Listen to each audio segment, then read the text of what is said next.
Northeast Asia's geopolitical landscape is transforming at an astonishing speed. Over the past 2 days, Chinese President Xi Jinping met with the top leader of the Democratic People's Republic of Korea, Jong Un, for the second time in around 40 days. An unprecedented short time frame.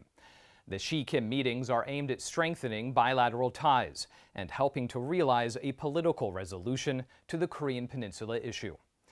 During their latest meeting in China's northeastern city of Dalian, the two leaders pledged to work together to further develop China-DPRK relations, realize lasting peace and security on the Korean Peninsula, and promote regional peace, stability, and prosperity.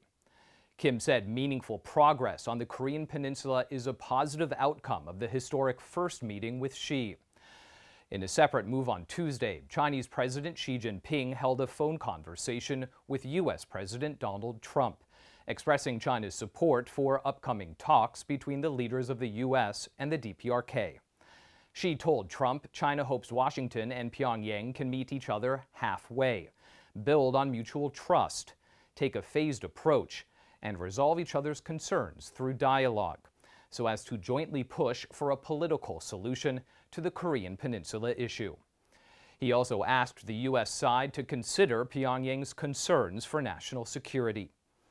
China, he added, is willing to continue to play an active role in realizing the denuclearization of the peninsula, as well as a lasting peace and stability in the region. Trump thanked Beijing for China's important role, noting that the U.S. will enhance communication and coordination with China to jointly push forward a solution through talks and negotiations.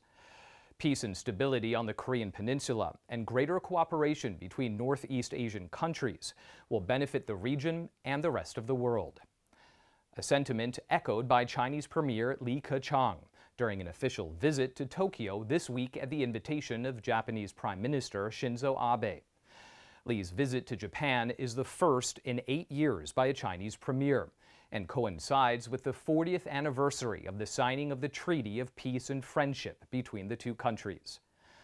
If China-Japan relations can always stay on the right track of healthy and stable development, he said, it would not only bring more benefits to people of the two countries, but also create a stronger boost to the peace, stability, development, and prosperity of Northeast Asia and the whole world. On Wednesday, Li attended the 7th China-Japan ROK leaders meeting with Japanese Prime Minister Shinzo Abe and South Korean President Moon Jae-in. During the high-level talks, Li urged Japan and South Korea to work with China to promote regional stability and development and safeguard free trade and a rules-based multilateral trade system by accelerating negotiations on the Regional Comprehensive Economic Partnership and the establishment of a trilateral free trade zone. The three-way talks, which resumed after a 2.5-year suspension, are expected to play an important role in building trust, facilitating cooperation, and contributing to regional development, prosperity, and peace.